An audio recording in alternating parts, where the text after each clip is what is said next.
Part 1. Chapter 1.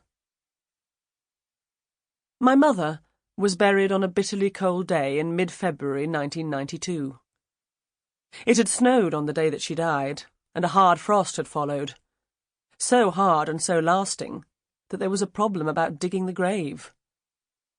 The funeral director was smoothly apologetic. Unfortunately, arrangements would take rather longer than usual. The cemetery was experiencing difficulties.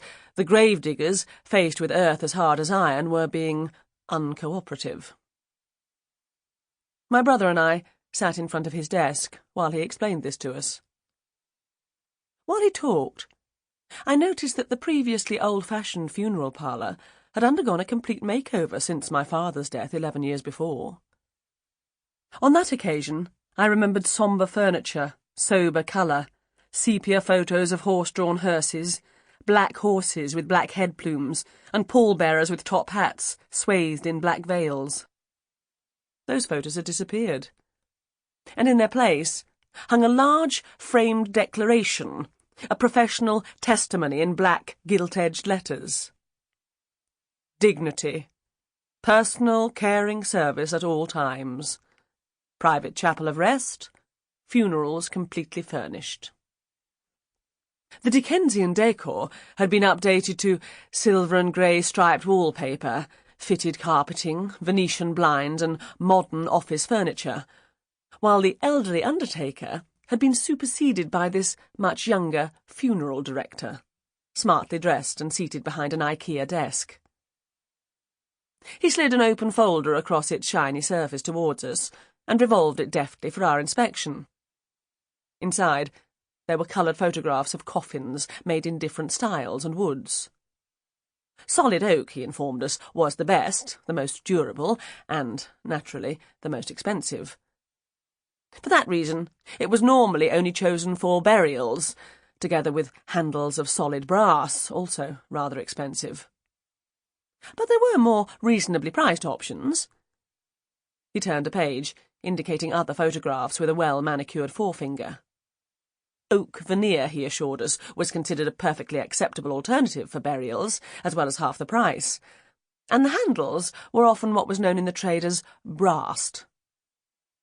Brassed? Plastic covered with brass, Mrs. Porter, particularly suitable for cremations, which are becoming increasingly the norm, what with the shortage of land and the change in people's lifestyles, though, of course, here we're concerned with a burial. His manner was brisk now that we had got down to business, quite matter of fact. He might have been selling refrigerators or washing machines or any other consumer durable. He must have decided that this was the most effective way to deal with bereaved families and achieve the painful decisions necessary to dispose of the loved one decently, efficiently and quickly. And, for the same reasons that any good salesman targets the woman rather than the man, he had twitched the folder slightly in my direction, away from my brother, and addressed his remarks to me. He turned another page and flicked at the only photo dismissively. This one is made of pine, and the cheapest. It's really only used in cases where there are no known relatives and the local council bears the cost. Paupers' funerals. Exactly. He went back to the beginning and the solid oak. I fumbled for my reading glasses and took a closer look, before I shifted the book back in Drew's direction. Which do you think? He peered at the photos. Up to you, Drew. The funeral director said, The raised lid design is very popular. Is it possible to see one? I mean, do you have samples here? He hesitated. As it happens, we do have one of that particular style on the premises, in our private chapel here.